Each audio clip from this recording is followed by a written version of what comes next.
الحمد للہ وکفى والصلاة والسلام علی عباده الذین اصطفى خصوصاً علی افضلهم وخاتم النبیین محمد الامین وعلی آلہ وصحبہ اجمعین اما بعد فاعوذ باللہ من الشیطان الرجیم بسم اللہ الرحمن الرحیم افتطمعون ان يؤمنوا لكم وقد كان فريق منهم يسمعون كلام الله ثم يحرفونه من بعد ما عقلوه وهم يعلمون صدق الله العظيم رب اشرح لي صدري ويسر لي امري واحلل عقدة من لساني يفقهوا قولي اللهم ربنا الهمنا رشدنا واعذنا من شرور انفسنا اللهم ارنا الحق حقا وارزقنا اتباعه وارنا الباطل باطلا وارزقنا اجتنابه اللهم وفقنا لما تحب وترضى اللهم ربنا آنس وحشتنا في قبورنا وارحمنا بالقرآن العظيم اللهم اجعله لنا إماما ونورا وهدى ورحمة اللهم ذكرنا منه ما نسينا وعلمنا منه ما جهلنا وارزقنا تلاوته آناء الليل وآناء النهار واجعله لنا حجة يا رب العالمين آمین۔ اب تک ہم نے سورہ بقرہ کے 8 رکوع اور اس پر مستزاد صرف 3 آیات کا مطالعہ کیا ہے۔ آج میں چاہتا ہوں کہ ہماری رفتار قدرے تیز ہو۔ تو یہ جو سلسلہ مضمون چل رہا ہے خطاب بے امت سابقہ امت مسلمہ بنی اسرائیل، ان کے ساتھ خطاب کا سلسلہ سورہ بقرہ میں 5ویں رکوع سے شروع ہوا اور 15ویں رکوع کے آغاز تک چلے گا۔ یہ 10 رکوع ہیں۔ عرض کر چکا ہوں بار بار، اور اس کو میں چاہتا ہوں آپ اچھی طرح ذہن نشین کر لیں کہ اس میں سے پہلا رکوع جو ہے وہ دعوت کا ہے، وہ بہت فیصلہ کن ہے۔ یہی وجہ ہے کہ دیکھیے اس رکوع کا آغاز ہوا یا بنی اسرائیل اذکروا نعمتی التی انعمت علیکم واوفوا بعہدی اوف بعہدکم وایای فارہبون، اور خود بخود ظاہر ہو رہا ہے اسلوب کلام سے کہ اگلے رکوع سے بات کا رنگ بدل گیا ہے۔ یا بنی اسرائیل اذکروا نعمتی التی انعمت علیکم وانی فضلتکم علی العالمین واتقوا یوما لا تجزی نفس عن نفس شیئا ولا يقبل منها شفاعت ولا يؤخذ منها عدل ولا هم ينصرون۔ یہ تہدید کا انداز ہے، دھمکی کا انداز ہے۔ تو میں نے عرض کیا تھا کہ 5واں رکوع اس خطاب میں بمنزلہ فاتحہ ہے، بہت اہم ہے، اور بقیہ جو 9 رکوع ہیں ان میں بریکٹ کا انداز ہے کہ 2 آیتوں سے بریکٹ شروع ہوتی ہے، انہی 2 آیتوں پر بریکٹ ختم ہوگی۔ یہ ملامت کا خطاب ہے، اور ان کے خلاف ایک مفصل فرد قرارداد جرم جو ہے وائد کی گئی ہے، جس کے نتیجے میں وہ اس منصب سے معزول کر دیے گئے جس پر 2000 برس سے فائز تھے، اور ان کی جگہ پر اب امت محمد، نئی امت مسلمہ علی صاحب الصلاۃ والسلام، اب اس کا نصب، اس کی انسٹالیشن اور اس کی انسٹالیشن سیریمنی کے طور پر تحویل قبلہ کا معاملہ۔ یہ ربط کلام اگر سامنے نہ رہے تو انسان کھو جاتا ہے قرآن مجید کی طویل صورتوں کو پڑھتے ہوئے کہ بات کہاں سے چلی تھی، کدھر جا رہی ہے، کیا ربط ہے، کیا تعلق ہے، سیاق کلام کیا ہے۔ اس کو میں اس لیے بار بار، حالانکہ مجھے معلوم ہے کہ وقت کم ہے، لیکن میں اس چیز کو زیادہ اہمیت دے رہا ہوں۔ اب ان 9 رکوعوں کے مضامین میں کچھ تو واقعات ہیں، تم نے یہ کیا، تم نے یہ کیا، تم نے یہ کیا۔ ظاہر بات ہے ترجمہ تو کرنا ہوگا، کچھ مختصر وضاحت بھی کرنی ہوگی، لیکن ان کے تفصیل میں جانے کی ضرورت نہیں ہے۔ لیکن آپ نے دیکھا کہ کچھ واقعات کے بعد پھر کچھ ایسے یونیورسل ٹروتھس بیان ہوئے ہیں، ایسے عظیم حقائق کہ جو ابدی حقائق ہیں، ان کا کسی وقت سے، کسی قوم سے، کسی خاص گروہ سے تعلق نہیں، وہ تو اصول ہیں، سنت اللہ ہم انہیں کہہ سکتے ہیں، یا اللہ کے جو عام قوانین ہیں، قواعد ہیں اس کائنات میں۔ ایک تو قوانین ہے طبعیہ، فزیکل لاز، ایک مورل لاز ہیں کہ جو اس دنیا میں اللہ تعالیٰ کی طرف سے کار فرما ہے۔ تو جہاں وہ مورل لاز آتے ہیں جنہیں آپ کہا کرتے تھے جب بچپن میں کہانی پڑھی اور کہانی کے بعد لکھا اس کا مورل لیسن کیا ہے، اس کہانی سے سبق کیا حاصل ہوا، تو تھوڑے تھوڑے وقفے کے بعد وہ آیات آتی ہیں کہ جو اس گویا کہ اس سلسلہ کلام کے اندر یہ انتہائی اہمیت کی حامل ہے، اس لیے کہ وہ یونیورسل اہمیت کی حامل ہیں، اور ان میں در حقیقت ایک رہنمائی پوشیدہ ہے موجودہ امت مسلمہ کے لیے۔ مثلا جتنا حصہ ہم اب تک پڑھ چکے ہیں ان میں سے پہلے تو وہ آیت یاد کیجئے وَضُرِبَتْ عَلَيْهِمُ الذِّلَّةُ وَالْمَسْكَنَةُ وَبَاءُوا بِغَضَبٍ مِّنَ اللَّهِ۔ معلوم ہوا کہ ایسا ہو سکتا ہے کہ ایک امت مسلمان ہو، اس پر اللہ کے بڑے فضل ہوئے ہوں، بڑا اکرام ہوا ہو، بہت انعام ہوا ہو، پھر وہ اپنی بے عملی یا بد عملی کے باعث اللہ تعالیٰ کے غضب کی مستحق ہو جائے اور ذلت اور مسکنت اس پر تھوپ دی جائے۔ یہ ایک یونیورسل ٹروتھ وہاں سے نکل آیا کہ ہمیں سوچنا ہوگا، یہ ایک لمحہ فکریہ ہے امت مسلمہ کیا کہ کیا ہم تو کہیں آج اس پوزیشن میں نہیں ہیں۔ حدیث میں آپ کو سنا چکا ہوں لَيَأْتِيَنَّ عَلَىٰ أُمَّتِي مَا أَتَىٰ عَلَىٰ بَنِي إِسْرَائِيلَ حَسْبَ النَّعْلِ بِالنَّعْلِ۔ دوسرا اسی طرح کا یونیورسل ٹروتھ والا مقام تھا آخری جو ہم نے کل پڑھا ہے، ثُمَّ قَسَتْ قُلُوبُكُمْ وَهِيَ كَالْحِجَارَةِ أَوْ أَشَدُّ قَسْوَةً۔ کسی مسلمان امت کا یہ حال بھی ہو سکتا ہے کہ ان کے دل اتنے سخت ہو جائیں کہ سختی میں پتھروں کو اور چٹانوں کو مات دے جائیں۔ یہ بھی ایک کیفیت ہے جو سامنے آئی، حالانکہ قوم وہ ہے انی فضلتکم علی العالمین، از کجا تاب کجا، لیکن یہ حقیقت بھی ہمارے سامنے آئی کہ یہ چیزیں جو ہیں اپنی جگہ پر امکانات میں سے ہیں۔ البتہ یہاں ایک بات میں عرض کر دوں کہ اس قساوت قلبی میں پوری امت برابر مسلط جو ہے مبتلا نہیں ہوا کرتی، اس میں امت کے جو قائدین ہوتے ہیں اور امت مسلمہ کے قائدین اس کے علماء ہوتے ہیں، سب سے زیادہ شدت کے ساتھ یہ خرابی ان میں آتی ہے، اس لیے کہ باقی لوگ تو پیروکار ہیں، پیچھے چلتے ہیں، وہ اعتماد کرتے ہیں کہ یہ ہے اللہ کی کتاب کے پڑھنے والے، یہ ہے تورات کے حامل، یہ جانتے ہیں، وہ ان کے پیچھے پیچھے چل رہے ہوتے ہیں۔ لیکن جو لوگ جان بوجھ کر اللہ کی کتاب میں تحریف کر رہے ہوں، انہیں تو پتہ ہے ہم کیا کر رہے ہیں۔ جو لوگ جان بوجھ کر حق کو پہچان کر اس کا انکار کر رہے ہیں، انہیں تو پتہ ہے کہ ہم کیا کر رہے ہیں۔ در حقیقت یہ سزا ان پر آتی ہے۔ یہ بات اب ان آیات میں جو آج ہم پڑھنے چلے ہیں بہت زیادہ واضح ہو جائے گی انشاءاللہ۔ فرمایا افتطمعون ان یؤمنوا لکم، تو اے مسلمانوں کیا تم یہ توقع رکھتے ہو کہ یہ ایمان لے آئیں گے تم پر، تمہاری بات مان لیں گے؟ ظاہر بات ہے مسلمانوں کو توقع تھی کہ مشرکین مکہ تو بہت دور تھے دین سے، توحید سے دور، رسالت کا کوئی تصور ہی نہیں، کتاب کوئی ان کے پاس تھی ہی نہیں۔ یہ تو یہود ہیں اور ان کے پاس تو کتاب رہی ہے، یہ موسیٰ کے ماننے والے ہیں، یہ توحید کے علم بردار ہیں، یہ آخرت کا بھی اقرار کرتے ہیں، تو انہوں جھٹپٹ مان لینا چاہیے۔ تو جو مسلمانوں کے دل میں، عام مسلمانوں کے دل میں جو حسن ظن تھا، اب در حقیقت یہ اس کو ایڈریس کیا جا رہا ہے۔ افتطمعون ان یؤمنوا لکم، تمہیں بڑی طمع ہے، کوشش ہے، تمہاری خواہش ہے، آرزو ہے، تمنا ہے، توقع ہے کہ یہ بات مان لے گے تمہاری۔ وَقَدْ كَانَ فَرِيقٌ مِّنْهُمْ يَسْمَعُونَ كَلَامَ اللَّهِ ثُمَّ يُحَرِّفُونَهُ مِن بَعْدِ مَا عَقَلُوهُ وَهُمْ يَعْلَمُونَ،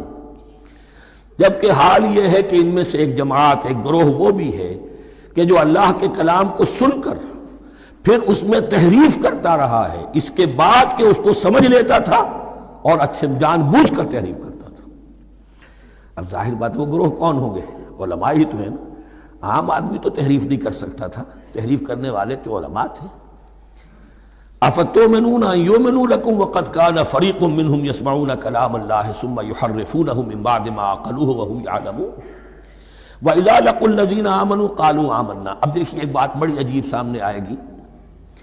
کہ جس طرح منافقین مسلمانوں میں تھے ایسے ہی منافقین یہود میں بھی تھے۔ یہود میں سے کچھ لوگ ایسے تھے کہ جن پر حق جب منکشف ہو گیا اور کچھ ان کی صالح فطرت بھی تھی، اب وہ آنا چاہتے تھے اسلام کی طرف، لیکن اپنے خاندان کو، گھر والوں کو، اپنے کاروبار کو، اپنے قبیلے کو چھوڑنا بھی ممکن نہیں تھا، اور قبیلوں کی سرداری جو ہے وہ ان کے علماء یہود کے پاس ہے۔ تو دل ان کے کچھ صاف ساتھ آ چکے تھے اہل ایمان کے، اور جب وہ اہل ایمان سے ملتے تھے تو کبھی کبھی باتیں بھی بتا، ہاں یہ بات جو محمد کہہ رہے ہیں یہ تورات میں لکھی ہوئی تھی، واقعی یہ بات یوں ہی تھی۔ اب اس کے بعد جب وہ جاتے تھے اپنے شیاطین کے پاس، وہی شیاطین ان کے علماء، ان کے بڑے سرکردہ لوگ، تو وہ جا کر انہیں ڈانٹ ڈپٹ کرتے تھے، بے وقوفو یہ کیا کر رہے ہو، تم یہ بات بتا رہے ہو انہیں تاکہ اللہ کے ہاں جا کر وہ تم پر حجت قائم کرے کہ انہیں پتا تھا اور پھر بھی انہوں نے نہیں مانا۔ اب یہ ان کا آپس کا مکالمہ ہو رہا ہے۔ وَإِذَا لَقُوا الَّذِينَ آمَنُوا قَالُوا آمَنَّا، اور ان میں سے کچھ لوگ ہیں کہ جب ملتے ہیں اہل ایمان سے تو وہ کہتے ہیں ہم ایمان لے آئے۔ وَإِذَا خَلَا بَعْضُهُمْ إِلَى بَعْضٍ، اور جب وہ خلوت میں ہوتے ہیں ایک دوسرے کے ساتھ، قالوا، وہ کہتے ہیں أَتُحَدِّثُونَهُمْ، کیا تم بتا رہے ہو ان کو، بما فتح اللہ علیکم، وہ باتیں جو اللہ نے کھولی ہیں تم پر، لِيُحَاجُّوكُمْ بِهِ عِندَ رَبِّكُمْ، کہ وہ تم پر حجت قائم کرے تمہارے رب کے پاس، کہ اللہ اس نے مانا تھا کہ ہاں تورات میں یہ ہے، تو تم ذرا عقل سے کام لو، اور یہ حقیقتیں جو تورات کے ذریعے سے ہمیں معلوم ہے ان مسلمانوں کو مت بتاؤ۔ اس پر اللہ کا تبصرہ کیا ہے؟ افلا تعقلون، یہ تو ابھی انہی کا قول ختم ہوا کہ کیا تم عقل نہیں ہے کہ تم ایسا بیوقوفی کا کام کر رہے ہو؟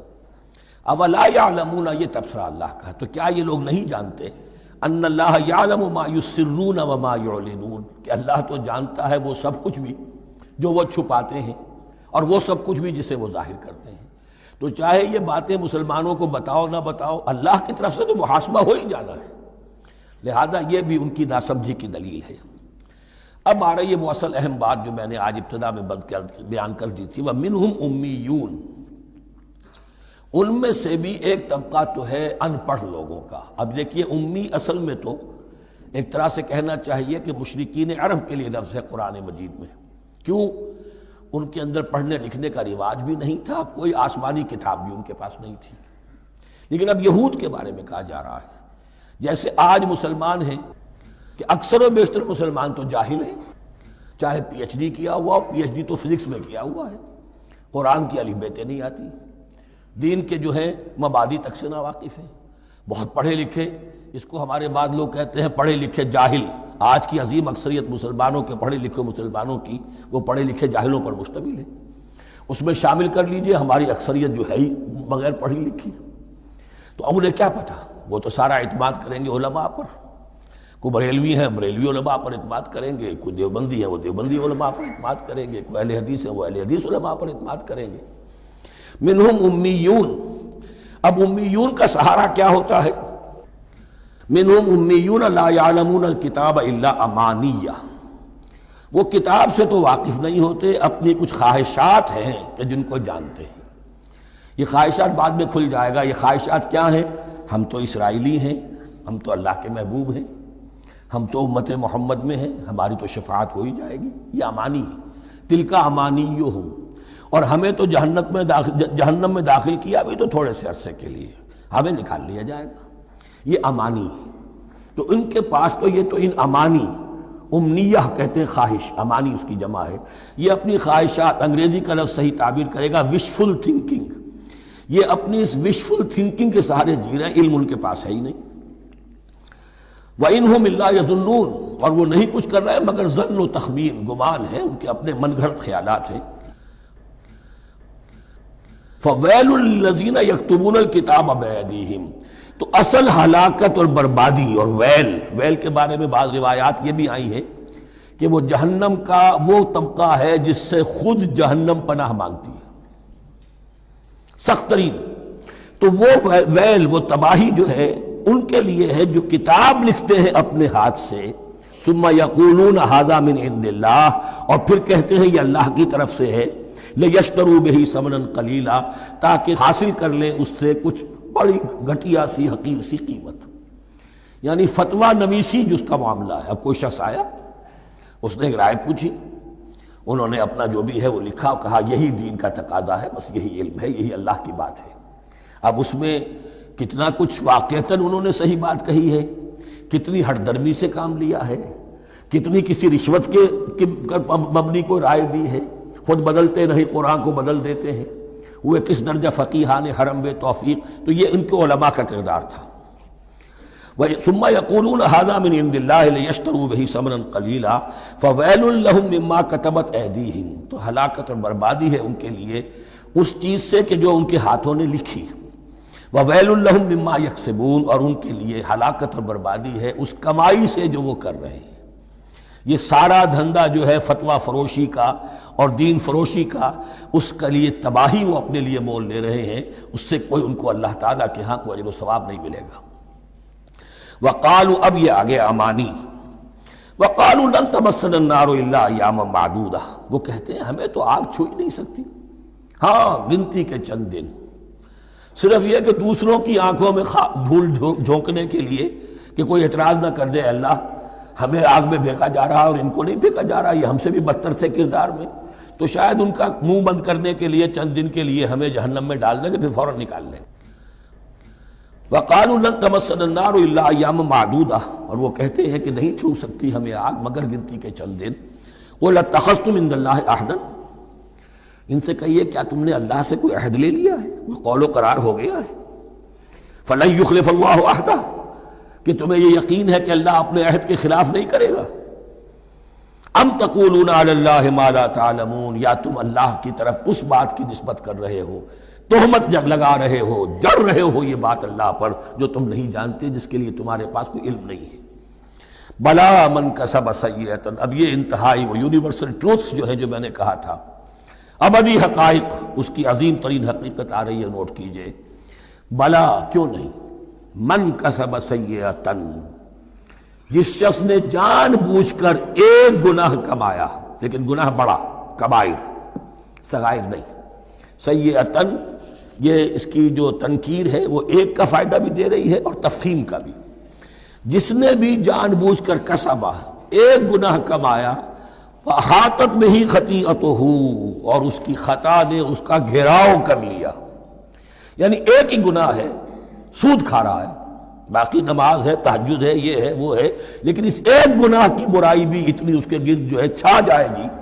کہ پھر اس کی یہ ساری نیکیاں ختم ہو کر رہ جائیں، ایک گناہ۔ بلا من کسب سیئۃ واحاطت بہ خطیئتہ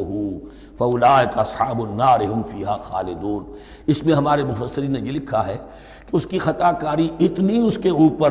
اوپر چھا جائے کہ ایمان کا کوئی اثر باقی نہ رہے۔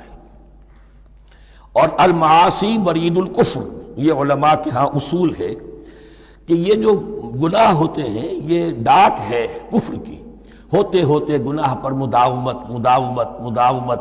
اگر اس پر چلتا ہے تو اصل میں ہوتے ہوتے ہوتا یہ ہے کہ اسے پتہ بھی نہیں ہوتا، وہ اپنے آپ کو مسلمان سمجھتا ہے، اندر سے ایمان ختم ہو چکا ہوتا ہے، دیمک کی طرح جو ہے وہ دروازے کی چوکھٹ جو ہے کھائی گئی، اوپر صرف ایک ونیئر لگا ہوا ہے جو نظر نہیں آ رہا۔ یہ عقل جو ہے اللہ نے دیمک کو بھی دی ہے کہ چھوٹی سی چھپٹی چھوڑ دینا تاکہ دھوکہ کھاتے رہیں لوگ گھر والے، باقی یہ کہ اندر سے کھوکھلا کر دیا۔ اولئک اصحاب النار، یہ آگ والے ہیں، ہم فیہا خالدون، جو اس میں ہمیشہ ہمیشہ رہیں گے۔ یہ ہے قاعدہ کلیہ، قرآن کا قطعی اور ابدی فیصلہ۔ والذین آمنوا وعملوا الصالحات، ہاں اس کے برعکس جو لوگ ایمان لائیں اور نیک عمل کریں۔ اب نیک عمل میں ہر شخص نے اپنا اپنا نظریہ بنا رکھا ہے، مراد نیک عمل قرآن مجید کا کیا ہے؟ دین کے سارے تقاضوں کو ادا کرنا، وہ نیک عمل ہوگا۔ آپ نے ایک نیکی لے لی، یتیم خانہ کھول دیا، بڑی فاؤنڈیشن بنا دی، بیواؤں کا انتظام ہو رہا ہے، لیکن کاروبار میں سودی لین دین ہے، جھوٹ ہے، فریب ہے، دھوکہ ہے، سب چل رہا ہے، تو یہ نہیں ہے۔ دین کے تقاضے یہ بھی ہے کہ دین کو قائم کرنے کی جد و جہد میں لگو، اس کی شرائط پوری کرو۔ تو فرمایا والذین آمنوا وعملوا الصالحات اولئک اصحاب الجنہ ہم فیہا خالدون، وہ ہے جنت والے اور وہ اس میں ہمیشہ ہمیشہ رہیں گے۔ وَإِذْ أَخَذْنَا مِيثَاقَ بَنِي إِسْرَائِيلَ لَا تَعْبُدُونَ إِلَّا اللَّهَ، اور یاد کرو جب کہ ہم نے بنی اسرائیل سے عہد لیا تھا تم نہیں عبادت کرو گے کسی کی سوائے اللہ کے، وَبِالْوَالِدَيْنِ إِحْسَانًا، اور اس کے ساتھ دوسرا حکم، اور یہ اہم مقام ہے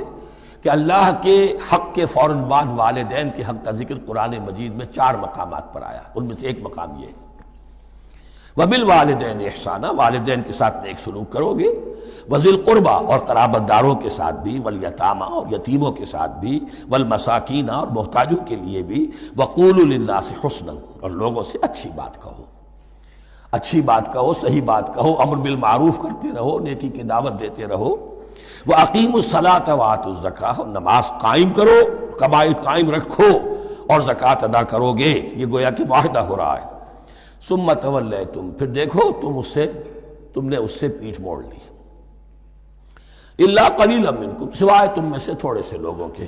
وَأَنْتُمْ مُعْرِضُونَ، اور تم ہو ہی پھر جانے والے، تمہاری یہ عادت گویا کہ طبیعت ثانیہ ہے۔ اب ایک خاص مثال آ رہی ہے، اس کے بعد پھر ایک بہت بڑا یونیورسل ٹروتھ آئے گا۔ مثال کیا ہے؟ اللہ نے ان سے ایک عہد لیا تھا، وَإِذْ أَخَذْنَا مِيثَاقَكُمْ، ہم نے تم سے یہ عہد بھی لیا تھا، لَا تَسْفِكُونَ دِمَاءَكُمْ، دیکھو اپنا خون نہیں بہاؤ گے، یعنی آپس میں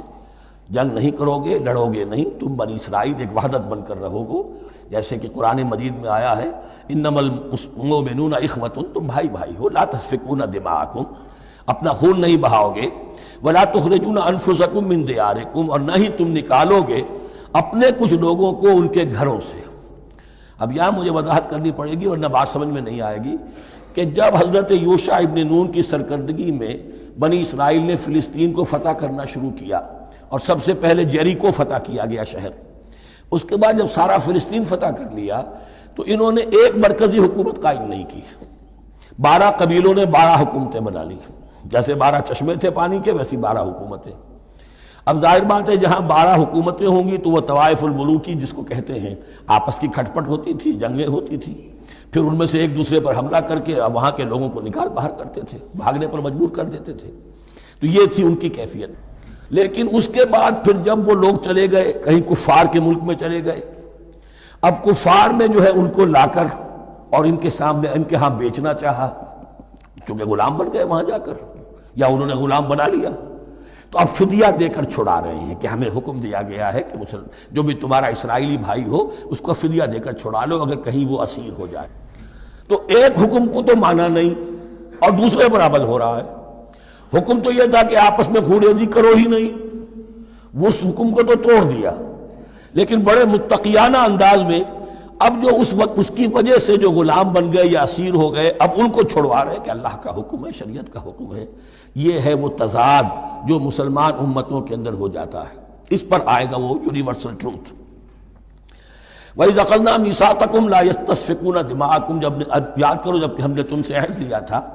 کہ تم اپنا خون نہیں بہاؤ گے، وَلَا تُخْرِجُونَ أَنفُسَكُم مِّن دِيَارِكُمْ، اور نہ ہی تم اپنے آپ کو اپنے لوگوں کو ان کے گھروں سے نکالو گے، ثُمَّ أَقْرَرْتُمْ وَأَنْتُمْ تَشْهَدُونَ، پھر تم نے اقرار کیا تھا اس عہد کو اور قول و قرار کو مان لیا تھا پورے شعور کے ساتھ، تشہدون مانتے ہوئے، ثم انتم ہؤلاء، پھر تم وہی ہو، تم ہی ہو وہ تو تقتلون انفسکم، اپنے ہی لوگوں کو قتل بھی کرتے ہو، وتخرجون فریقا منکم من دیارہم، اور اپنے ہی لوگوں میں سے کچھ لوگوں کو ان کے گھروں سے باہر نکالتے ہو، تظاہرون علیہم بالاسم والعدوان، ان پر چڑھائی کرتے ہو گناہ کے ساتھ بھی اور زیادتی کے ساتھ بھی، وَإِن یاتوکم اسارا، اور اگر وہ قیدی بن کر تمہارے پاس آتے ہیں تفادوہم، تو اب تم ان کا فدیہ دے کر انہیں چھڑاتے ہو، وَهُوَ مُحَرَّمٌ عَلَيْكُمْ إِخْرَاجُهُمْ، حالانکہ ان کا تو نکالنا ہی تم پر حرام کیا گیا تھا۔ اب یہ واقعہ آپ نے پڑھ لیا، سمجھ لیا، اب دیکھیے اس سے جو سبق ہے، مورل لیسن ہے جو ابدی ہے، أَفَتُؤْمِنُونَ بِبَعْضِ الْكِتَابِ وَتَكْفُرُونَ بِبَعْضٍ، تو کیا تم ہماری شریعت کے ایک حصے کو مانتے ہو اور ایک کو نہیں مانتے؟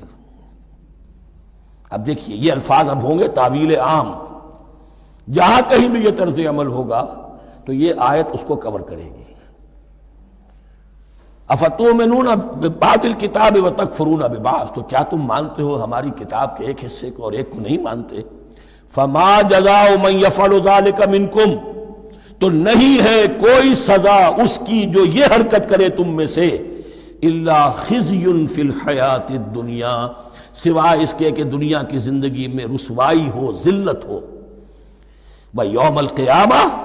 اور قیامت کے دن يُرَدُّونَ إِلَىٰ أَشَدِّ الْعَذَابِ، وہ لوٹا دیے جائیں شدید ترین عذاب میں، وَمَا اللَّهُ بِغَافِلٍ عَمَّا تَعْمَلُونَ، اور اللہ تعالیٰ غافل نہیں ہے اس سے جو تم کر رہے ہو۔ آج امت مسلمہ پر 100% یہ آیت منطبق ہو رہی، پورے دین پر چلنے کو تیار نہیں۔ ہر گروہ نے کوئی ایک شے حلال کر لی اپنے لیے، ملازم پیشہ طبقہ ہے، رشوت حلال ہے، کیا کرے اس کے بغیر گزارا نہیں ہوتا، کاروباری طبقہ ہے، سود کیا کرے اس کے بغیر تو یہ کاروبار چلتا نہیں، ہر ایک کے لیے، ہر ایک نے۔ تو نیکی اور بدی کا ایک امتزاج ہے، کل دین جب تک وہ نہ ہو تو اس کی سزا یہ ہے خزي فی الحیات الدنیا، وہ ہمارے اوپر ہے، ضربت علیہم الذلۃ والمسکنہ، وہ خز اور وہ ذلت المسکنہ تھوپ دی گئی ہے، باقی رہ گیا قیامت کا معاملہ۔ وَيَوْمَ الْقِيَامَةِ يُرَدُّونَ إِلَىٰ أَشَدِّ الْعَذَابِ، شدید ترین عذاب میں۔ تو اپنے طرز عمل سے تو ہم اس کے مستحق ہو گئے ہیں، باقی اللہ تعالیٰ کی رحمت جو ہے دستگیری فرما لے اس کا اختیار ہے۔ لیکن دھمکی کا پھر انداز دیکھیے، وَمَا اللَّهُ بِغَافِلٍ عَمَّا تَعْمَلُونَ، اللہ غافل نہیں ہے اس سے جو تم کر رہے ہو۔ ہر سال عمرہ فرما کے آ رہے ہیں، کس رقم سے فرما کر آ رہے ہیں یہ اللہ کو معلوم ہے، یہ حلال سے کمائی تھی یا حرام سے۔ رمضان مبارک میں حرم میں پہلی صف میں جگہ ریزرو کرائی ہوئی ہے سیٹھ صاحب نے، اور وہاں کے شرطوں کو بھی رشوتیں دیتے ہیں، اور وہ سمجھتے ہیں کہ ہم تو سارا نہا دھو کر آ گئے، سال بھر جو بھی حرام کمائی کی تھی سب پاک ہو گئی۔ اللہ نا واقف نہیں ہے، اللہ تمہاری داڑھیوں سے دھوکہ نہیں کھائے گا، اللہ تمہارے اماموں سے اور ابا اور قبا سے دھوکہ نہیں کھائے گا۔ He knows you through and through, He sees you through and through۔ وَمَا اللَّهُ بِغَافِلٍ عَمَّا تَعْمَلُونَ أُولَٰئِكَ الَّذِينَ اشْتَرَوُا الْحَيَاةَ الدُّنْيَا بِالْآخِرَةِ، یہ وہ لوگ ہیں جنہوں نے دنیا کی زندگی اختیار کر لی ہے آخرت کو چھوڑ کر۔ فَلَا يُخَفَّفُ عَنْهُمُ الْعَذَابُ وَلَا هُمْ يُنصَرُونَ، تو اب ان کے لیے نہ تو ان سے عذاب میں تخفیف کی جائے گی اور نہ ان کی کوئی مدد کی جائے گی۔ وَلَقَدْ آتَيْنَا مُوسَى الْكِتَابَ وَقَفَّيْنَا مِن بَعْدِهِ بِالرُّسُلِ، اور ہم نے موسیٰ کو کتاب دی تورات، اور قفینا من بعدہ بالرسل، اور پھر اس کے بعد پے بپے لگاتار ہم رسول بھیجتے رہے۔ ایک بات نوٹ کر لیجئے گا، لفظ رسول اور لفظ نبی میں کچھ فرق ہے، اس وقت تفصیل میں جانے کا موقع نہیں ہے، لیکن یہ تین جوڑے الفاظ کے ایسے ہیں قرآن مجید کی اصطلاحات کے کہ وہ تینوں مترادف کے طور پر بھی استعمال ہو جاتے ہیں اور علیحدہ علیحدہ اپنا مفہوم بھی رکھتے ہیں۔ اور اس کا ایک اصول یہ علماء نے بنایا ہے کہ اذا اجتمع تفرقا وَإِذَا تَفَرَّقَ اجتماع۔ ایک ہے ایمان اور اسلام، اب یہ بھی مسلم مومن ایک ہی شے ہے، لیکن یہ کہ ایک شے تو نہیں ہے، کچھ فرق بھی ہے۔ کہیں جہاں ان دونوں الفاظ کو لایا جائے گا بالمقابل تو فرق نظر آ جائے گا، لیکن عام طور پر مسلم کی جگہ مومن، مومن کی جگہ مسلم استعمال ہو جائے گا۔ call the rose by any name it will smell as sweet۔ اس طرح جہاد اور قتال کا معاملہ ہے، دو الفاظ ہیں، مختلف ہیں، مفہوم جدا بھی ہے لیکن ایک دوسرے کی جگہ آ بھی جائیں گے۔ تیسرے نبی اور رسول، فرق ہے، ہر نبی رسول نہیں ہوتا، ہر رسول نبی ہے، یعنی نبی عام ہے، رسول خاص ہے۔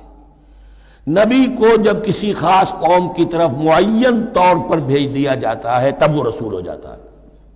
اس سے پہلے اس کی حیثیت ایک ولی اللہ کی ہے، بہت اعلیٰ درجے کا اللہ کا دوست اور ولی جس پر وحی آ رہی ہے۔ عام ولی اللہ میں اور نبی میں فرق یہ ہے، ان پر وحی آتی ہے، ان پر وحی نہیں آتی۔ لیکن اس نبی کو اگر اب آپ بھیج دیں گے کہ جاؤ اذهب الى فرعون، اب وہ رسول ہو گئے، جاؤ مدین کی طرف،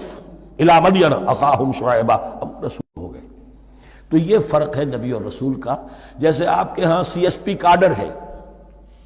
اب وہ ڈی سی بھی لگ سکتا ہے، کہیں وہ جوائنٹ سیکرٹری لگا ہوا ہے، کہیں ناپسندیدہ آدمی ہے تو او ایس ڈی لگایا ہوا ہے کہیں، لیکن اس کا کاڈر برقرار رہے گا، سی ایس پی تو ہے وہ۔ اسی اعتبار سے ہر نبی ہر حال میں نبی ہے، لیکن اس کو اضافی کیفیت ملتی ہے رسول کی۔ اور ایک بات یہ نوٹ کر لیجئے، نبیوں کو قتل بھی کیا گیا ہے، رسول قتل نہیں ہو سکتے۔ اللہ کا فیصلہ یہ ہے کہ لاغلبن انا ورسلی، میں اور میرے رسول تو غالب آ کر رہیں گے۔ جب بھی کسی قوم نے کسی رسول کی جان لینے کی کوشش کی ہے اس قوم کو برباد کر دیا گیا اور رسول اور اس کے ساتھیوں کو بچا لیا گیا۔ یہ معاملہ ہوا ہے اللہ کا تمام رسولوں کے ساتھ، نبیوں کے ساتھ نہیں۔ حضرت یحییٰ نبی تھے، قتل کر دیے گئے۔ حضرت عیسیٰ رسول تھے، قتل نہیں کیے جا سکتے تھے، ان کو زندہ آسمان پر اٹھا لیا گیا، اب وہی دوبارہ آئیں گے۔ تو رسول جو ہے وہ قتل نہیں ہوتا، اور اسی اعتبار سے حضور کی بڑی گہری تمنا تھی، لَوَدِدتُّ أَنْ أُقْتَلَ فِي سَبِيلِ اللَّهِ ثُمَّ أُحْيَا ثُمَّ أُقْتَلَ ثُمَّ أُحْيَا، میری بڑی خواہش ہے میں اللہ کی راہ میں قتل ہو جاؤں، پھر زندہ کیا جاؤں، پھر قتل کیا جاؤں، پھر اللہ کی راہ میں پھر زندہ کیا جاؤں، پھر قتل کیا جاؤں۔ لیکن اللہ نے یہ خواہش آپ کی پوری نہیں کی، اس لیے کہ آپ اللہ کے رسول تھے۔ اب یہاں نوٹ کیجئے گا، یہاں لفظ رسول تو آ گیا ہے لیکن یہ نبی کے معنی میں ہے۔ قفینا من بعدہ بالرسل، اس لیے کہ رسول حضرت موسیٰ کے بعد حضرت عیسیٰ ہی ہے، درمیان میں پروفٹس ہیں، یہ prophets of the Old Testament, یہ انبیاء ہیں، لیکن ان کے لیے لفظ رسول آ گیا ہے۔ وآتینا عیسی ابن مریم البینات وایدناہ بروح القدس، اور ہم نے عیسیٰ کو بڑی واضح نشانیاں دی، حصی معجزات جتنے حضرت مسیح کو دیے گئے ہیں ویسے اور کسی نبی کو نہیں دیے گئے۔ یہ بعد میں تذکرہ آ جائے گا سورہ آل عمران میں۔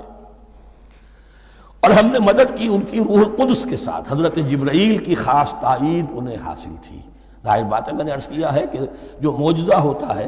وہ کسی نبی کی اپنی طاقت سے اس کا ظہور نہیں ہوتا، رسول کے کسی طاقت سے، یا کرامت کسی ولی اللہ کے اپنے اختیار میں نہیں ہوتی، یہ اللہ کی طرف سے، اور اس کے لیے ظہور جو ہوتا ہے وہ فرشتوں کے ذریعے سے۔ ایدناہ بروح القدس افکلما جاءکم رسول بما لا تہوی انفسکم۔ اب یہاں پر تبصرہ ہو رہا ہے، جو بھی کچھ یہود نے کیا حضرت مسیح کے ساتھ، وہ چونکہ معلوم ہے اس کا تذکرہ نہیں کیا، صرف اس پر تبصرہ ہو رہا ہے۔ تو جب بھی کبھی تمہارے پاس کوئی رسول آیا، بما لا تہوی انفسکم، وہ چیز لے کر جو تمہارے جیوں کو، تمہارے من کو بھائی نہیں، اچھی نہیں لگی، استکبرتم، تم نے استکبار کیا، وہی استکبار جو عزازیل نے کیا تھا اور ابلیس بن گیا، ابا واستکبر۔ استکبرتم ففریقا کذبتم وفریقا تقتلون، تو کچھ کو تو تم نے صرف ان کی تردید ہی کی اور کچھ کو تم نے قتل بھی کیا۔ تقتلون، تو یہ انبیاء کے قتل ہو سکتا ہے۔ اور نمبر دو ایک رائے یہ دی گئی ہے، تقتلون جو ہے قتل تم نہیں آیا ہے، یہ فعل مضارع ہے، اور فعل مضارع کے اندر ایک فعل جاری رہتا ہے، ختم نہیں ہوتا، گویا کہ تم قتل کرنے کی کوشش کرتے رہے۔ بعض لوگوں کی تو جان کے درپے ہو گئے۔ وَقَالُوا قُلُوبُنَا غُلْفٌ، اور انہوں نے کہا ہے کہ ہمارے دل تو غلافوں کے اندر بند ہیں۔ یہ اس کو ملائیے پہلی آیت جو آج ہم نے پڑھی ہے، أَفَتَطْمَعُونَ أَن يُؤْمِنُوا لَكُمْ، تو اے مسلمانوں کیا تم یہ توقع رکھتے ہو اور چاہتے ہو کہ یہ تمہاری بات مان لیں گے؟ ان کی اس خواہش کے جواب میں جو وہ کہتے تھے وہ یہ قول ہے، وَقَالُوا قُلُوبُنَا غُلْفٌ، ہمارے دل خلافوں میں ہیں،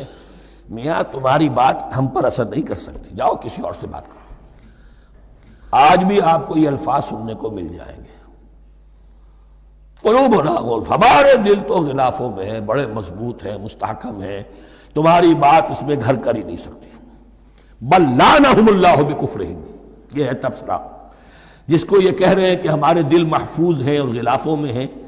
حقیقت میں تو ان پر لعنت ہو چکی ہے اللہ کی طرف سے ان کے کفر کی وجہ سے۔ فقلیلا ما یؤمنون، تو واقعتاً اب کم ہی ہوں گے ان میں سے جو ایمان لائیں گے۔ وَلَمَّا جَاءَهُمْ كِتَابٌ مِّنْ اللَّهِ مُصَدِّقٌ لِّمَا مَعَهُمْ، اب یہاں پر ذکر ہو رہا ہے خود حضور صلی اللہ علیہ وسلم کا، اور جب آ گئی ان کے پاس کتاب اللہ کے پاس سے، یعنی یہ قرآن، مُصَدِّقٌ لِّمَا مَعَهُمْ، جو اس کی تصدیق کرتے ہوئے آیا جو ان کے پاس ہے۔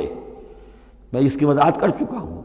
قرآن ایک طرف تصدیق کرتا ہے تورات اور انجیل کی، اور دوسری طرف وہ مصداق بن کر آیا ہے تورات اور انجیل کی پیشن گوئیوں کا۔ وَكَانُوا مِن قَبْلُ يَسْتَفْتِحُونَ عَلَى الَّذِينَ كَفَرُوا، اور ان کا حال یہ تھا کہ وہ آخری کتاب اور آخری نبی کے حوالے اور واسطے سے اللہ تعالیٰ سے فتح کی دعائیں کیا کرتے تھے کافروں کے خلاف۔ ہوتا کیا تھا کہ یہ تین قبیلے مدینے میں آ گئے کہ جو یہودی تھے، بنو قینقاع، بنو نذیر اور بنو قریظہ، اسی میں وہاں رہتے تھے اوس اور خزرج جو یمن سے آئے تھے، اصل عربی قبائل تھے، پھر آس پاس کے قبائل بھی تھے، وہ سب کے سب امیین میں سے تھے، ان کے پاس نہ کوئی کتاب، نہ کوئی شریعت، نہ کسی نبوت سے آگاہ۔ اب ان کے آپس میں جب لڑائیاں ہوتی تھیں اور یہ مار کھاتے تھے، سرمایہ دار تھے، دولت والے تھے، عام طور پر بزدل تھے، لہذا جب بھی کبھی مقابلہ ہوتا تھا مار کھاتے تھے۔ تو وہاں یہ کہا کرتے تھے کہ ابھی تو تم ہمیں مار لیتے ہو، دبا لیتے ہو، نبی آخری زمان کی آنے کا وقت آ چکا ہے،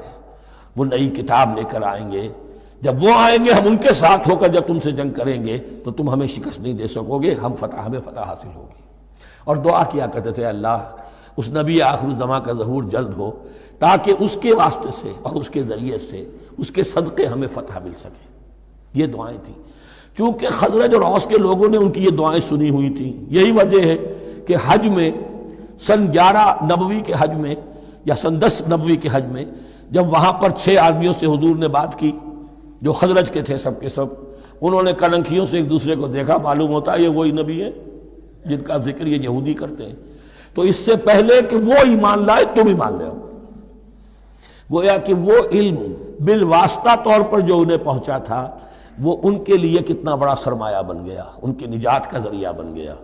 اور وہ علم جو ان کے پاس تھا تعصب کی وجہ سے اور تکبر کی وجہ سے وہ اسی طرح رہ گئے۔ فَذَهَبَ اللَّهُ بِنُورِهِمْ وَتَرَكَهُمْ فِي ظُلُمَاتٍ لَا يُبْصِرُونَ صُمٌّ بُكْمٌ عُمْيٌ فَهُمْ لَا يَرْجِعُونَ۔ وَلَمَّا جَاءَهُمْ كِتَابٌ مِّنْ عِندِ اللَّهِ مُصَدِّقٌ لِّمَا مَعَهُمْ وَكَانُوا مِن قَبْلُ يَسْتَفْتِحُونَ عَلَى الَّذِينَ كَفَرُوا فَلَمَّا جَاءَهُم مَّا عَرَفُوا كَفَرُوا، تو جب ان کے پاس آ گئے وہ چیز جسے انہوں نے پہچان لیا پھر انہوں نے کفر کیا۔ فَلَعْنَةُ اللَّهِ عَلَى الْكَافِرِينَ، تو اللہ کی لعنت ہے ایسے کافروں پر۔ بِئْسَ مَا اشْتَرَوْا بِهِ أَنفُسَهُمْ أَن يَكْفُرُوا بِمَا أَنزَلَ اللَّهُ بَغْيًا أَن يُنَزِّلَ اللَّهُ مِن فَضْلِهِ عَلَى مَن يَشَاءُ مِنْ عِبَادِهِ، بہت بری شے ہے جس کے عوض کہ انہوں نے اپنی جانوں کو فروخت کر دیا۔ یعنی دنیا کا حقیر سا نفع، یہاں کی حقیر سی مسندیں، یہاں کا جو بھی چودراہٹیں ہیں، جو بھی ان کی